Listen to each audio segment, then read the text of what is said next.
තාත්ති මේ මම යන්නද? තව විනාඩි 5ක් වගේ හිටියොත් මාත් යනවා. මේ ඇයිද?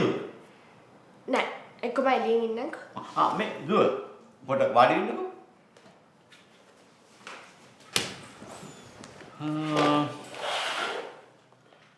ඔයා සාස්ත්‍රයේ ගෙදර ගියාද?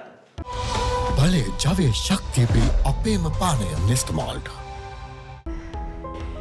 තාත්ති මේ නෑ මං ඇහුවේ දුව ඔයා සාස්ත්‍රයේ ගෙදර ගියාද? නෑ තාත්ති මේ මං ඒ ළඟින් යනකොට මේ නිකන් ගිහිල්ලා බැලුවා. තාත්ති මොකක් හරි ප්‍රශ්නයක්ද? නෑ එහෙම නෑ. ඒත් දුව එහෙම යන්න අවශ්‍ය නෑ. මොකද සහස් කියන්නේ මේ ආයතනයේ වැඩ කරන තව එක සේවකයෙක් පමණයි. නෑ තාත්ති මම එතනින් යන නිසා මේ හරි කමන්න.